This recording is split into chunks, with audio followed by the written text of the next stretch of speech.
I am feeling pretty good tonight. I just got back from vacation and I got to cross another thing off of my bucket list.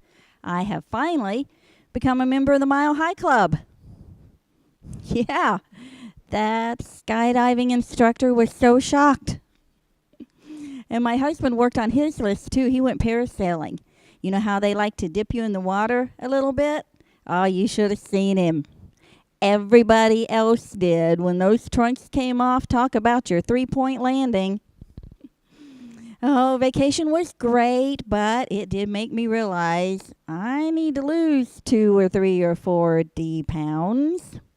You think when my shadow started leaving potholes, I might have figured that out, but no. This woman walked up to me on the beach and she said, "Lady, you are too old and too fat to be wearing that thong bikini." I had to tell her it wasn't a thong when I put it on, nor when I planted my fanny in the sand. It wasn't until I stood up that that happened. I lost my beach towel and 3 of my best shells, too. So now I'm trying to find ways to lose weight. I can't camouflage things like I used to with Spanx and a Wonder Bra. Chuck Norris won't even spank this into shape, no matter how many times I keep sending him that challenge. And these days, the only thing my bra wonders about is, why is there a belly button in this cleavage? Oh, and I had to get weighed the other day. That didn't help anything. The lady said, "I need your weight, ma'am." I said, 110 pounds. Yeah, she didn't buy it either. She said, "No, I need an exact weight. You have to step on the scale." Well, you better believe I made her wait while I stripped down to my underwear. She was not happy. Neither was anyone else in that license branch. So I asked my doctor for some advice, and she said, "Well, you're going to have to give up anything that contains excess alcohol, too much fat, or causes you unnecessary stress." Well, okay, so my divorce was final last Tuesday. No, I'm kidding. I have been happily married for a long time. I will say the best piece of advice we ever got as a married couple was, no matter how hectic life gets, always make time for date night.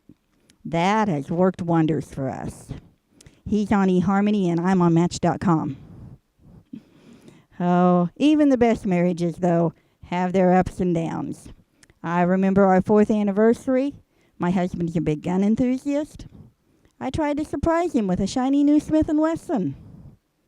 Darn thing jammed and he got away. He had moved the mother-in-law from hell into our home that year. But it worked out okay. She spent about all her time out in the garden, 'cause that's where I buried her. No, I didn't really bury my mother-in-law. I haven't done everything on my bucket list. I am trying to turn over a new leaf, though. I bought her a really nice gift for Mother's Day. The woman has everything. So I thought, well, maybe she'd enjoy one of those fun escape room adventures. I mean, they have all these neat themes like haunted cruise or zombies or outer space. The theme of hers, nursing home. She's still trying to get out. Oh, but what really terrifies me is I'm starting to act like that. I wasn't supposed to be this dumb at this age. I was supposed to have life figured out. I kept running into the back of my garage. My daughter said, "Oh, Mom, that's easy. You just hang up a tennis ball. Then you know exactly where to stop." I didn't tell her I hit it 3 more times before I realized I wasn't supposed to hang it from my car antenna. Oh, and movies? 50 Shades of Grey is not hairstyling tips for senior citizens. I took my 83-year-old mother and her Red Hat Club. And now I have to make it up to him and take him to some cooking show. Something about a sausage party. Oh, and TV's just as bad. I can't even get the commercials. There's this crazy woman who keeps telling my husband to use her toilet paper and go commando. I should send her my laundry bill. I mean, that man may not talk a blue streak, but he sure can fart a brown one. Oh, and I embarrass the crap out of my kids these days, not on purpose like I used to. My youngest asked me to take a CPR class with her. I did not think that one through.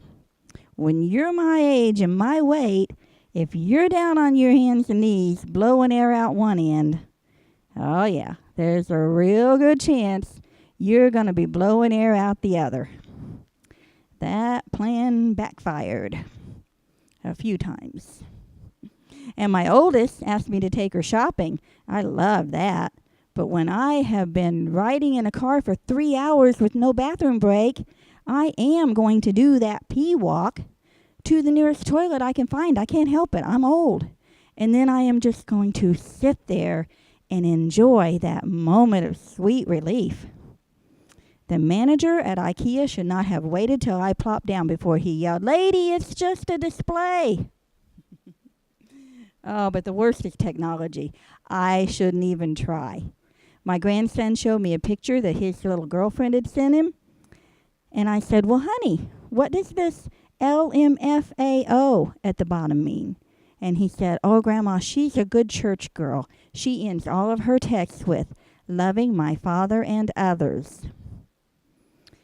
So I'm looking for a new church now, after I ended the newsletter with, "Sister Mabel has gone to her reward. She'll now be playing piano for Jesus."